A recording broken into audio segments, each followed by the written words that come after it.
राजीव को बाजार में बेकार घूमने का शौक कभी नहीं रहा। वह तो सामान खरीदने के लिए उसे मजबूरी में बाजारों के चक्कर लगाने पड़ते हैं। घर की छोटी छोटी चीज़ें कब ख़त्म होती और कब आती, उसे ना तो कभी इस बात से मतलब रहा, ना ही दिलचस्पी। उसे तो हर सामान, हर चीज़ व्यवस्थित ढंग से समयानुसार मिलती रही थी। हर महीने घर में तनख्वाह देकर वह हर तरह के कर्तव्यों की इतिश्री मान लेता था। शुरू शुरू में वह ज़्यादा तटस्थ था, लेकिन बाद में उम्र बढ़ने के बाद जब थोड़ी गंभीरता आई तो अपनी जिम्मेदारियों को बखूबी समझने लगा था। मार्केट से शॉपिंग करना उसे कभी पसंद नहीं आया था, लेकिन विडंबना ये थी कि महज समय काटने के लिए अब वह रास्तों की धूल फाँकता रहता, साइन बोर्ड पढ़ता, दुकानों के भीतर ऐसी नज़रों से ताकता मानो सचमुच ही कुछ खरीदना चाहता हो। ऑफिस से लौटकर घर जाने को उसका मन ही नहीं होता था। खाली घर काटने को दौड़ता। उदास मन और थके कदमों से उसने दरवाजे का ताला खोला तो अंधेरे ने स्वागत किया। स्वयं बत्ती जलाते हुए उसे झुंझुलाहट हुई। कभी अकेलेपन की त्रासदी यूँ भोगी नहीं थी। पहले माँ बाप के साथ रहता था, फिर नौकरी के कारण मुंबई आना पड़ा और यहीं विवाह हो गया था। पिछले 7 वर्षों से निधि ही घर के हर कोने में फुदकती दिखाई देती थी। फिर अचानक सब कुछ उलट पुलट हो गया। निधि और उसके रिश्ते में तनाव पनपने लगा।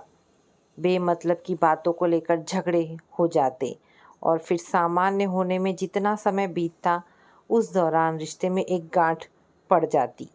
फिर होने यह लगा कि गांठें खुलने के बजाय और भी मजबूत सी होती गई।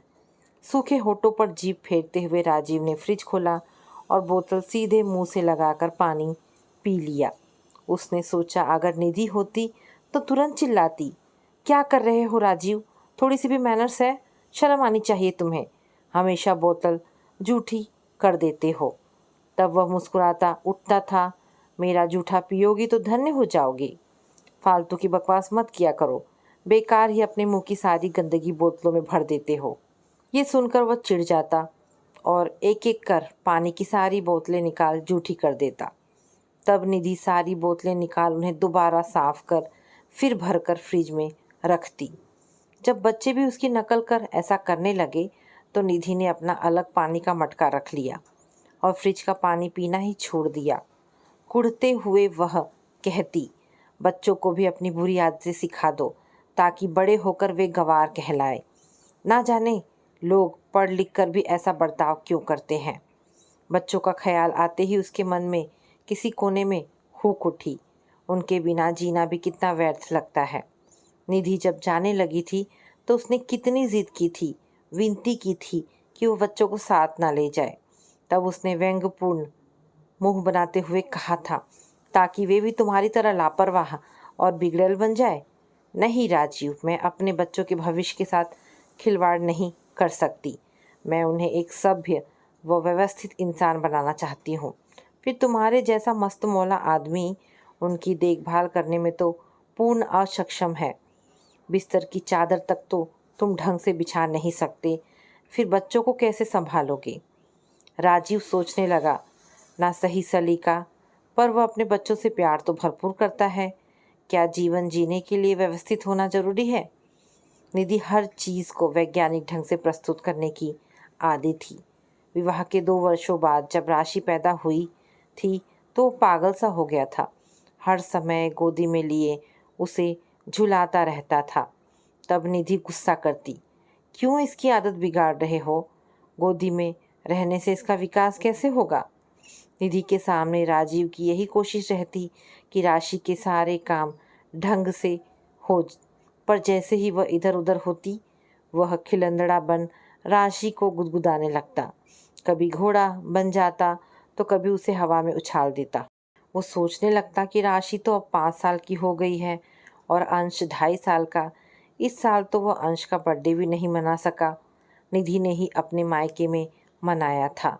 अपने दिल के हाथों बेबस होकर वह उसके लिए तोहफा लेकर गया था, पर दरवाजे पर खड़े उसके पहलवान से दिखने वाले भाई ने आंखें तरेरते हुए उसे बाहर से ही खदेड़ दिया था। उसका लाया तोहफा फेंकते हुए कहा था, शर्म नहीं आती यहाँ आते हुए? एक तरफ तो कोर्ट में तलाक का मुकदमा चल रहा है और दूसरी ओर यहाँ चले आते हो। मैं अपने बच्चों से मिलना चाहता हूँ, हिम्मत जुटाकर उसने कहा था। खबरदार, बच्चों का नाम भी लिया तो। दे क्या सकता है तू बच्चों को? उसके ससुर ने ताना मारा था। वे मेरे नाती हैं, राजसी ढंग से रहने के अधिकारी हैं। मेरी बेटी को तो तूने नौकरानी की तरह रखा, पर बच्चे तेरे नौकर नहीं बनेंगे। मुझे पता होता कि तेरे जैसा व्यक्ति जो इंजीनियर कहलाता है इतना असभ्य होगा तो कभी भी अपनी पढ़ी लिखी सुसंस्कृत लड़की को तेरे साथ न ब्याहता। वही पढ़े लिखे के चक्कर में जिद कर बैठी, नहीं तो क्या रईसों की कमी थी? जा, चला जा यहाँ से, वरना धक्के देकर निकलवा दूंगा। वह अपमान का घूंट पीकर बच्चों की तड़प मन में लिए लौट आया था। वैसे भी झगड़ा किस आधार पर करता, जब निधि ने ही उसका साथ छोड़ दिया था। वैसे उसके साथ रहते हुए निधि ने कभी ये नहीं जतलाया था कि वह अमीर बाप की बेटी है, ना ही वह कभी अपने मायके जाकर हाथ पसारती थी। निधि पैसे का अभाव तो सह जाती थी, लेकिन जब जिंदगी को मस्त ढंग से जीने का प्रश्न आता तो वह एकदम उखड़ जाती और सिद्धांतों का पक्ष लेती। उस समय राजीव का हर समीकरण, हर दलील उसे बेमानी व अर्थहीन लगती। निधि ने जब अपने लिए अलग खड़ा रखा तो राजीव को एहसास हुआ था कि वह चाहती तो अपने पापा से कहकर अलग से फ्रिज मंगा सकती थी, पर उसने पति का मान रखते हुए कभी इस बारे में सोचा भी नहीं। राजीव ने निधि की व्यवस्थित ढंग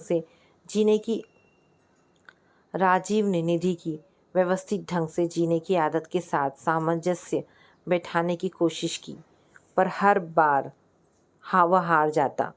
बचपन से ही माँ पिताजी ने उसे अपने ऊपर इतना निर्भर बनाकर रखा था कि वह अपनी तरह से जीना सीख ही ना पाया। माँ तो उसे अपने आप पानी भी लेकर नहीं पीने देती थी। 7 वर्षों के वैवाहिक जीवन में वह उन संस्कारों से छुटकारा नहीं पा सका था। वैसे भी राजीव निधि को कभी संजीदगी से नहीं लेता था, यहाँ तक कि हमेशा उसका मजाक ही उड़ाया करता था। देखो, कुड़ कुड़ कर बालों में सफ़ेदी झांकने लगी है। तब वह बेहद चिढ़ जाती और बेवजह नौकरों को डांटने लगती। सफाई ठीक से क्यों नहीं की? घर तब आईने की तरह चमकता था। नौकर तो उसकी मम्मी ने ज़बरदस्ती अंश के जन्म के समय भेज दिया था। सुबह की थोड़ी सब्जी पड़ी थी जिसे राजीव ने अपने अधकचरे ज्ञान से तैयार किया था। उसी को डबल रोटी के साथ खाकर उसने रात के खाने की रस्म पूरी कर ली।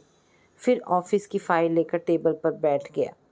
बहुत मन लगाने के बावजूद वह काम में उलझ ना सका। फिर दराज खोलकर बच्चों की तस्वीरें निकाल ली और सोच में डूब गया। कितने प्यारे बच्चे हैं, दोनों मुझ पर जान छिड़कते हैं। एक दिन राशि से मिलने वह उसके स्कूल गया था। वह तो रोते रोते उससे लिपट ही गई थी।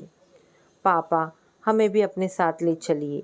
नाना जी के घर में तो ना हम खेल सकते हैं ना शोर मचा सकते हैं। मम्मी कहती है अच्छे बच्चे सिर्फ पढ़ते हैं। अंश भी आपको बहुत याद करता है। अपनी मजबूरी पर उसकी पलकें नम हो आई थी। इससे पहले कि वह जी भरकर उसे प्यार कर पाता, ड्राइवर बीच में आ गया था। बेबी, आपको मेम साहब ने किसी से मिलने को मना किया है। चलो, देर हो गई तो मेरी नौकरी खतरे में पड़ जाएगी। उसके बाद तलाक के कागज़ राजीव के घर पहुंच गए, लेकिन उसने हस्ताक्षर करने से साफ इनकार कर दिया था। मुकदमा उन्होंने ही दायर किया था, पर तलाक का आधार क्या बनाते? वे लोग तो 100 झूठे इल्ज़ाम लगा सकते थे, पर निधि ने ऐसा करने से मना कर दिया। अगर गलत इल्ज़ामों का ही सहारा लेना है तो फिर मैं सिद्धांतों की लड़ाई कैसे लड़ूंगी? तब राजीव को एहसास हुआ था कि निधि उससे नहीं बल्कि उसकी आदतों से चिढ़ती है। जिस दिन सुनवाई होनी थी वह अदालत गया ही नहीं था, इसीलिए एक तरफा फैसले की कोई कीमत नहीं थी। इतना ज़रूर है कि उन लोगों ने बच्चों को अपने पास रखने की कानूनी रूप से इजाज़त ज़रूर ले ली थी। तलाक ना होने पर भी वे दोनों अलग अलग रह रहे थे और जुड़ने की संभावनाएं न के बराबर थी। राजीव पलंग पर लेटा करवटें बदलता रहा। युवा पुरुष के लिए अकेले रात काटना बहुत ही कठिन प्रतीत होता है। शरीर की इच्छाएं उसे कभी कभी उद्वेलित कर देती तो वो स्वयं को पागल सा महसूस करता। उसे मानसिक तनाव घेर लेता और मजबूरन उसे नींद की गोली लेनी पड़ती। बदल जाता था उसका व्यक्तित्व और वह एक ढीला ढाला अलमस्त व्यक्ति बन जाता था। टेबल कुर्सी के बजाय जब वह फर्श पर चटाई बिछाकर खाने की फरमाइश करता तो निधि भड़क उठती। लोग सच कहते हैं कि पृष्ठभूमि का सही होना बहुत ज़रूरी है, वरना कोई चाहे कितना पढ़ ले, गांव में रहने वाला रहेगा गंवार ही। तुम्हारे परिवार वाले शिक्षित होते तो सम्राट परिवार की झलक व आदतें खुद ही तुम्हारे अंदर प्रकट हो जाती, पर तुम ठहरे गंवार फूहड़। अपने लिए न सही, बच्चों के लिए तो यह फूहड़पन छोड़ दो। अगर नहीं सुधर सकते तो अपने गांव लौट जाओ। उसने निधि को बहुत बार समझाने की कोशिश की कि कानपुर एक शहर है, ना कि गांव। फिर कुर्सी पर बैठकर खाने से क्या कोई सभ्य कहलाता है? देखो, बेकार के फलसफे झाड़कर जीना मुश्किल मत बनाओ। अरे एक बार ज़मीन पर बैठकर खाकर तो देखो सही, कुर्सी टेबल पर सब भूल जाओगी। राजीव ने चम्मच छोड़ हाथ से ही चावल खाने शुरू कर दिए थे। बस बहुत हो गया राजीव, मैं हार गई हूँ। 7 वर्षों में तुम्हें सुधार नहीं पाई और अब उम्मीद भी ख़त्म हो गई है। बाहर जाओ तो लोग मेरा ही मजाक उड़ाते हैं, मेरे रिश्तेदार मुझ पर हंसते हैं। तुमसे तो कहीं अच्छे मेरी बहनों के पति हैं, जो कम पढ़े लिखे ही सही, बस शिष्टाचार के सारे नियमों को जानते हैं। तुम्हारी तरह बेवकूफ़ों की तरह बच्चों के लिए ना तो घोड़े बनते हैं, ना ही बर्फ़ की क्यूब निकाल कर बच्चों के साथ खेलते हैं। लानत है तुम्हारी पढ़ाई पर। राजीव कभी समझ नहीं पाया था कि निधि हमेशा इन छोटी छोटी खुशियों को फूहड़पन का दर्जा क्यों देती है। वैसे उसकी बहनों के पतियों को भी वह बखूबी जानता था, जो अपनी टूटी फूटी बनावटी अंग्रेजी के साथ हंसी का पात्र बनते थे। पर उनकी रईसी का आवरण इतना चमकदार था कि लोग सामने उनकी तारीफ़ों के पुल बांधते रहते थे। शादी से पहले उन दोनों के बीच 1 साल तक रोमांस चला था। उस अंतराल में निधि को राजीव की किसी भी हरकत से ना तो चिढ़ होती थी, ना ही फूहड़पन की झलक दिखाई देती थी, बल्कि उसकी बात बात में चुटकुले करने की आदत की वह प्रशंसिका ही थी। यहाँ तक कि उसके बेतरतीब बालों पर वह रश्क करती थी। उस समय तो रास्ते में खड़े होकर गोलगप्पे खाने का उसने कभी विरोध नहीं किया था। नींद की गोली के प्रभाव से वह तनाव मुक्त जरूर हो गया था, पर सो ना सका था। चिड़ियों की चहचहाहट से उसे अनुभव हुआ कि सुबह हो गई है और उसने सोचते सोचते रात बिता दी। चाय का कप लेकर न्यूज़पेपर पढ़ने लगा, पर सोच के दायरे उसकी तंद्रा को भटकाने लगी। प्लेट में चाय डालने की उसे इच्छा ही नहीं हुई, इसीलिए कप से ही चाय पीने लगा। शादी के बाद भी सब कुछ ठीक था। उनके बीच ना तो तनाव था, ना ही सामंजस्य का अभाव। दोनों को ही ऐसा नहीं लगा था कि विपरीत आदतें उनके प्यार को कम कर रही हैं। राजीव भूल से कभी कोई कागज़ फाड़कर कचरे के डब्बे में फेंकने के बजाय ज़मीन पर डाल देता तो निधि झुंझुलाती ज़रूर थी, पर बिना कुछ कहे स्वयं उसे डब्बे में डाल देती थी। तब उसने भी इन हरकतों को सामान्य समझकर गंभीरता से नहीं लिया था। अपने सीमित दायरे में वे दोनों खुश थे।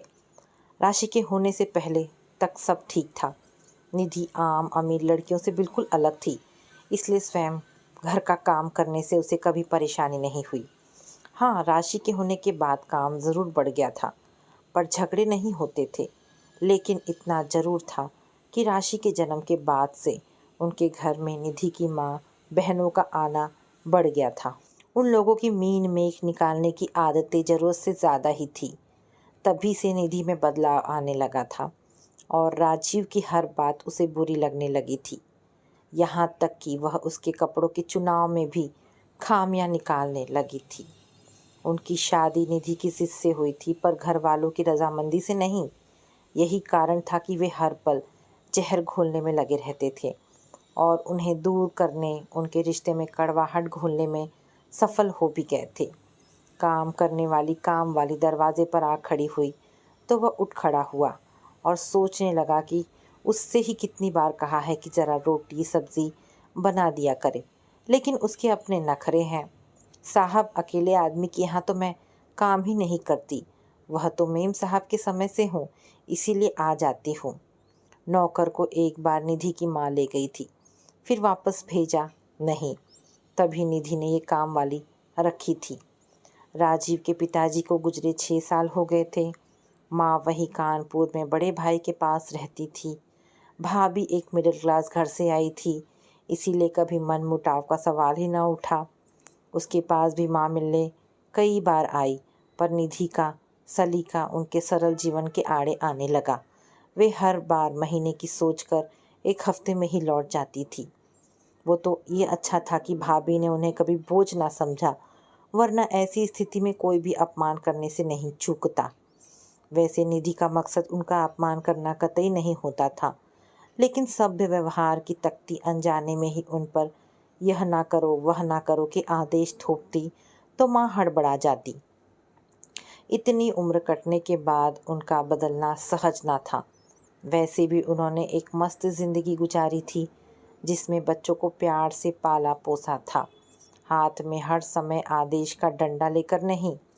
निधि के जाने के बाद उसने माँ से कहा था कि वे अब उसी के पास आकर रहें, लेकिन उन्होंने साफ इनकार कर दिया था।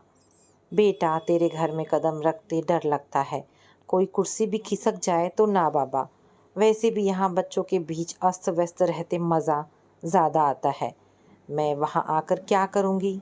इन बूढ़ी हड्डियों से काम तो होता नहीं, बेकार में ही तुझ पर बोझ बन जाऊँगी। निधि के जाने के बाद राजीव ने उसके मायके फ़ोन किया था कि वह अपनी आदतें बदलने की कोशिश करेगा, बस एक बार मौका दे और लौट आए। पर तभी उसके पापा की गर्जना सुनाई दी और फ़ोन कट गया था। उसके बाद कभी निधि ने फ़ोन नहीं उठाया था। शायद उसे ऐसी ही ताकीद थी। वह तो बच्चों की खातिर नए सिरे से शुरुआत करने को तैयार था, पर निधि से मिलने का मौका ही नहीं मिला था। शाम को ऑफिस से लौटते समय बाजार की ओर चला गया। अचानक साड़ियों की दुकान पर निधि नजर आई। लपक कर एक उम्मीद लिए अंदर घुसा। हेलो निधि, देखो, मैं तुम्हें कुछ समझाना चाहता हूँ, मेरी बात सुनो। पर निधि ने आंखें तरेरते हुए कहा, मैं कुछ नहीं सुनना चाहती, तुम अपनी मनमानी करते रहो, अब भी करो, मैं वापस नहीं आऊँगी और कभी मुझसे मिलने की कोशिश मत करना। ठीक है। राजीव को भी गुस्सा आ गया था। मैं अपने बच्चों से मिलना चाहता हूँ, उन पर मेरा भी अधिकार है। कोई अधिकार नहीं है। तभी ना जाने किस कोने से उसकी माँ निकल कर आ गई थी। वे कानूनी रूप से हमारे हैं, अब निधि का पीछा छोड़ दो। अपनी इच्छा से एक जाहिल गवार से शादी कर और पहले ही बहुत पछता रही है। मैं निधि से अकेले में बात करना चाहता हूँ, उसने हिम्मत जुटाकर कहा। पर मैं बात नहीं करना चाहती, अब सब कुछ खत्म हो चुका है। उसने आखिरी कोशिश की थी, पर वह भी नाकामयाब रही। उसके बाद कभी उसके घर बाहर, कभी बाजार में भी खूब चक्कर काटे, पर निधि हर बार मुंह मोड़कर निकल गई। राजीव अक्सर सोचता, छोटी छोटी अर्थहीन बातें कैसे घर बर्बाद कर देती है। निधि इतनी कठोर क्यों हो गई है कि सुलह तक नहीं करना चाहती? क्यों भूल गई है कि बच्चों को तो पिता का प्यार भी चाहिए? गलती किसी की भी नहीं है, केवल बेसिर पैर के मुद्दे खड़े हो गए हैं। तलाक नहीं हुआ इसलिए मैं दोबारा शादी भी नहीं कर सकता। बच्चों की तड़प मुझे सताती रहती है। निधि को भी अकेले ही जीवन काटना होगा, लेकिन उसे एक संतोष तो है कि बच्चे उसके पास हैं। दोनों को ही स्थिति त्रिशंकु की है, ना वापस बीते वर्षों को लौटा सकते हैं, ना ही दोबारा कोशिश करना चाहते हैं। हाथ में आया पछतावा और अकेलेपन की त्रासदी। आखिर दोषी कौन है? कौन तय करे कि गलती किसकी है? इसका भी कोई तराजू नहीं है जो पलड़ों पर बांट कर पल पल का हिसाब कर रेशे रेशे को तौले। वैसे भी एक दूसरे पर लांछन लगाकर अलग होने से तो अच्छा है हालात के आगे झुक जाए। निधि सही कहती थी। जब लगे कि अब साथ साथ नहीं रह सकते तो असभ्य लोगों की तरह गाली गलौज करने के बजाय एक दूसरे से दूर हो जाए तो अशिक्षित तो नहीं कहलाएंगे। निधि को गए 1 वर्ष हो गया था और राजीव पछतावे को लिए त्रिशंकु की भांति अपना एक एक दिन काट रहा था। शायद अभी भी उस निपट गवार फूहड़ और बेतरतीब इंसान के मन में निधि के वापस आने की उम्मीद बनी हुई थी। वह सोचने लगा कि निधि भी तो त्रिशंकु ही बन गई है। बच्चे तक उसके खोखले सिद्धांतों व सनक से चिढ़ने लगे हैं। असल में दोषी कोई नहीं है, बस अलग अलग परिवेशों से जुड़े व्यक्ति अगर मिलते भी हैं तो सिर्फ सामंजस्य के धरातल पर, वरना टकराव तो होना ही है। क्या एक दिन निधि जब अपने अकेलेपन से उब जाएगी तब लौट आएगी? उम्मीद ही तो वह लौ है जो अंत तक मनुष्य की जीते रहने की आस बंधाती है, वरना सब कुछ बिखर नहीं जाता। प्रेम का बंधन इतना कमज़ोर नहीं जो आवरणों से टूट जाए, जबकि भीतरी परतें इतनी सशक्त हो कि हमेशा जुड़ने को ललायित रहती हो। कभी ना कभी तो उनका एकांतवास ज़रूर ही ख़त्म होगा। और इसी उम्मीद को लिए राजीव एक एक दिन काटने लगा।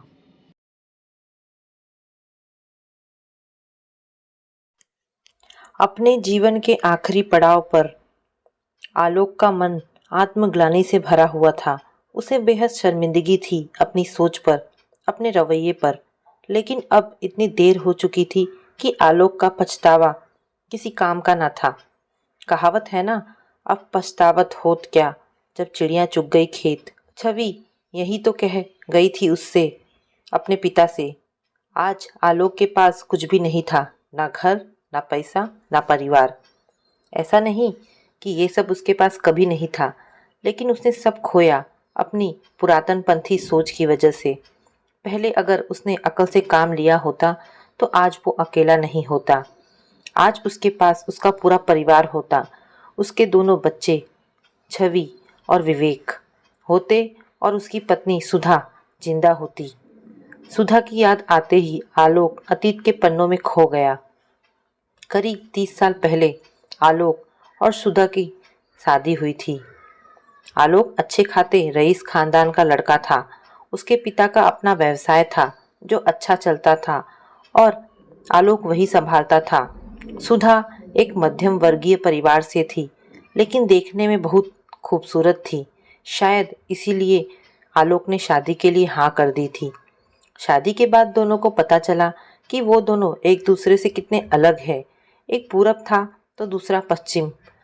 सुधा एक समझदार लड़की थी तो आलोक दकियानूसी और घमंडी।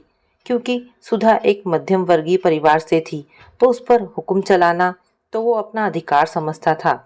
वैसे भी वो अच्छी तरह जानता था कि सुधा उसे छोड़कर कहीं नहीं जा सकती। ये तो शादी के बाद सुधा को समझ आया था कि इसलिए आलोक ने उससे शादी की थी, लेकिन वो कुछ नहीं कर सकती थी। उसकी 3 बहनें और भी थीं जिनका विवाह होना अभी बाकी था और पिता की आय के सीमित ही साधन थे, इसीलिए वापस माता पिता के घर जाना संभव नहीं था। जैसे तैसे सुधा ने इसे ही अपनी किस्मत समझकर अपनी जिंदगी के साथ समझौता कर लिया था। 1 साल बाद ही सुधा ने छवि को जन्म दिया। उसने सोचा अब तो बच्चे के सहारे समय अच्छा कट जाएगा। वो कहाँ जानती थी कि आलोक उसकी जिंदगी और मुश्किल बनाने वाला था, क्योंकि उसने एक लड़की को जन्म दिया था। लड़की पैदा होने की खबर सुनते ही आलोक आग बबूला हो उठा। वो उसे पालना भी नहीं चाहता था। सुधा ने उसे बहुत हाथ पैर जोड़े थे, तब कहीं जाकर वो शांत हुआ। छवि पर 1 रुपया भी खर्च करना उसे फिजूल लगता था। उसका मानना था कि लड़की तो शादी करके अपने घर चली जाएगी, उस पर क्या पैसे खर्च करना, वंश तो बेटे से चलता है। आलोक ने कभी उससे प्यार के 2 मीठे बोल नहीं बोले। बोलना तो दूर, उसे तो छवि की तरफ देखना भी मंजूर नहीं था। सुधा के बस में जितना था उतना वो छवि को खुश रखने की कोशिश करती। उसका भी एक ही सहारा था ऐसे माहौल में। छवि हर समय अपने माता पिता को झगड़ते और माँ को रोते बिलखते देखकर बड़ी हो रही थी। अभी वो 5 साल की ही थी कि सुधा चल बसी और पीछे छोड़ गई एक नवजात शिशु विवेक। छवि के लिए आने वाली जिंदगी अपार तकलीफों से भरी होने वाली थी। वो तो जैसे अनाथ हो गई। बाप उसे अपनी औलाद नहीं मानता था और माँ असमय ही काल का ग्रास बन गई। उसे लगा उसका भाई ही अब उसका सब कुछ है। वो अपनी पढ़ाई करती और विवेक का पूरा ध्यान रखती। आलोक विवेक पर अपना सब कुछ न्यौछावर करता रहता और छवि को पूरी तरह अनदेखा करता। छवि भी बच्ची थी, उसका भी मन मचलता खिलौनों को, नए नए कपड़ों को और पिता के प्यार को। लेकिन ये सब उसकी किस्मत में कहाँ। यूं ही 8 वर्ष बीत गए। पिता के लाड़ प्यार से विवेक बेहद बिगड़ गया था। वो जिद्दी और बदतमीज होता जा रहा था। पढ़ाई ना करना, झूठ बोलना, पिता के पैसे चुराना, ये सब वो मात्र 8 वर्ष की आयु में ही सीख गया था। हमेशा गलती करके पिता के सामने छवि को दोषी बना देता और आलोक अक्सर छवि पर हाथ छोड़ देता। ये देखकर विवेक का साहस दिन पर दिन बढ़ता ही जा रहा था। जब छवि ने देखा कि उसका भाई भी उसका नहीं है तो उसने अपने आप को पढ़ाई में झोंक दिया। 10वीं के बाद आलोक ने उसकी पढ़ाई का खर्च देने से मना कर दिया तो उसने छोटे बच्चों को ट्यूशन पढ़ाकर अपनी फीस भरनी शुरू कर दी। माँ की असमय मृत्यु और पिता के सौतेले से व्यवहार ने उसे छोटी सी उम्र में ही समझदार और परिपक्व बना दिया था। एक दिन वो घर के स्टोर में कुछ सामान ढूंढ रही थी कि उसके हाथ एक पुराना सूटकेस लगा। उसने खोलकर देखा तो उसमें सुधा की चीज़ें थी। कुछ पुरानी फ़ोटो, उसकी और आलोक की शादी की एल्बम, कुछ साड़ियाँ और उनके बीच में एक पुरानी डायरी। छवि ने डायरी और अपनी और सुधा की फ़ोटो उसमें से निकाल ली। जब उसने डायरी खोलकर देखी तब उसे पता चला कि सुधा डायरी लिखती थी। उसके हर पन्ने में उसकी तकलीफ़ों और दुखों की दास्तान लिखी थी। छवि की आंखों से झरझर आंसू बह रहे थे कि तभी उसकी नज़र उन पन्नों पर पड़ी जिनमें सुधा की मौत का राज कैद था। उसने पढ़ा कि विवेक से पहले सुधा 4 बार गर्भवती हुई, लेकिन आलोक हर बार लिंग परीक्षण करवाया करता था और जब उसे पता चला कि सुधा की कोख में लड़की है तो उसने हर बार उसका गर्भपात करवा दिया। फिर 5वीं बार जब सुधा गर्भवती हुई तब जांच में 2 बातें पता चली। पहली ये कि इस बार सुधा की कोख में लड़का है, दूसरी ये कि बार बार गर्भपात करवाने के कारण इस बच्चे को जन्म देने में सुधा की जान को खतरा था।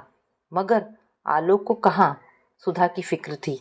वो तो खुशी से पागल हुआ जा रहा था कि उसका वारिस आ रहा है। सुधा धीरे धीरे अपनी जिंदगी खत्म हुए देख रही थी। उसे अगर चिंता थी तो बस छवि की। वो जानती थी आलोक उसे जरा भी प्यार नहीं करता। बस इसके आगे छवि पढ़ ना सकी। उसने डायरी बंद कर दी और बहुत देर तक फूट फूट कर रोती रही। इस सच से उसके मन में आलोक के प्रति गुस्सा और नफरत दोनों भर गए थे। वो उसकी शक्ल भी नहीं देखना चाहती थी। अभी वो ये सब सोच ही रही थी कि घर के दरवाजे पर उसे कुछ शोर सुनाई दिया। उसने देखा कि 2 लड़के विवेक को पीट रहे थे क्योंकि उसने उनसे जुआ खेलने के लिए 50,000 रुपए उधार कर लिए थे जो वो चुका नहीं सका था। बड़ी मुश्किल से उन लड़कों के हाथ पैर जोड़कर छवि विवेक को बचाकर घर के अंदर लाई। वो पहले ही परेशान थी और जुए की बात सुनकर उसका दिमाग और ज़्यादा खराब हो गया और उसने विवेक के गाल पर एक थप्पड़ जड़ दिया। तभी आलोक घर में घुसा। उसने आव देखा ना ताव, छवि पर बरस पड़ा कि उसकी हिम्मत कैसे हुई विवेक को थप्पड़ मारने की। छवि के लाख समझाने पर भी वो नहीं समझा। आखिर छवि के सब्र का बांध टूट गया। उसने विवेक और आलोक से सारे संबंध तोड़ दिए और घर छोड़कर एक गर्ल्स हॉस्टल में रहने चली गई। कहते हैं ना, पढ़ाई कभी बेकार नहीं जाती। 11वीं कक्षा की पढ़ाई करते समय छवि ने शॉर्ट हैंड टाइपिंग सीखी थी। वो ही उसके इस बुरे समय में काम आने वाली थी। बच्चों को ट्यूशन पढ़ने के साथ साथ छवि ने 2 घंटे टाइपिंग की पार्ट टाइम जॉब कर ली साथ ही उसने बीएससी में दाखिला ले लिया। उसकी ज़िंदगी आसान नहीं थी, लेकिन उस कलेश भरी ज़िंदगी से बेहतर थी। समय यूं ही पंख लगाकर उड़ गया। कठिनाइयों की सीढ़ी बनाकर वो ऊपर चढ़ती चली गई। उसने कभी पलटकर विवेक या आलोक की तरफ नहीं देखा। उन दोनों ने भी कभी उसकी खबर लेने की कोशिश नहीं की। करीब 10 साल बीत गए। इन 10 सालों में छवि ने अपनी पढ़ाई पूरी की। अब वो एमएससी कर चुकी थी, वो भी गणित में, और उसने अपना एक कोचिंग इंस्टीट्यूट स्थापित कर लिया था, जहां 10वीं से बीएससी तक के बच्चों को गणित पढ़ाई जाती थी। पहले वो वहां अकेली पढ़ाती थी, फिर धीरे धीरे उसका नाम होने लगा और बच्चे बढ़ने लगे, तो उसने दूसरे और शिक्षक भी रखे। अब तो उसका इंस्टीट्यूट शहर के नामी इंस्टीट्यूट्स में एक था और वो एक अच्छी ज़िंदगी जी रही थी। घर, गाड़ी, नौकर सब था उसके पास, और सब उसने अपनी मेहनत से बनाया था।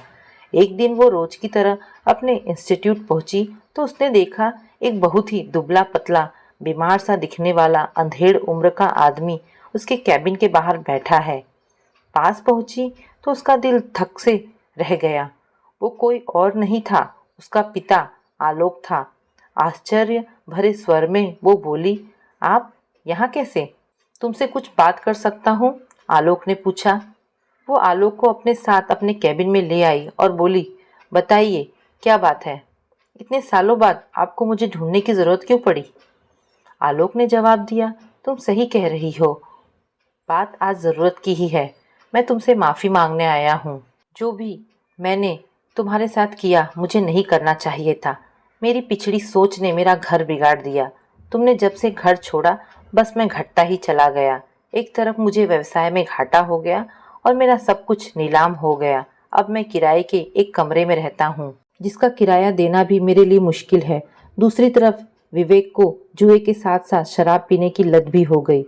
जब मेरे पास उसके शौक पूरे करने को पैसा नहीं रहा तो उसने कुछ लोगों के साथ धोखाधड़ी करके उनका पैसा ऐंठ लिया और आजकल इसी जुर्म में जेल काट रहा है। मेरे पास उसे छुड़ाने के पैसे नहीं हैं। मुझे कुछ दिन पहले ही पता चला कि मैं कैंसर से पीड़ित हूँ, लेकिन अपना इलाज करवाने के लिए भी मेरे पास पैसे नहीं हैं। बेटा, मुझे कुदरत ने बहुत दंडित किया है। अगर तुम मुझे माफ़ कर दो तो मैं चैन से मर सकूंगा। इस विषय में बात करेंगे। पहले आप मेरे साथ डॉक्टर के पास चलिए। छवि ने ये कहकर आलोक को अपनी गाड़ी में बिठाकर हॉस्पिटल ले गई।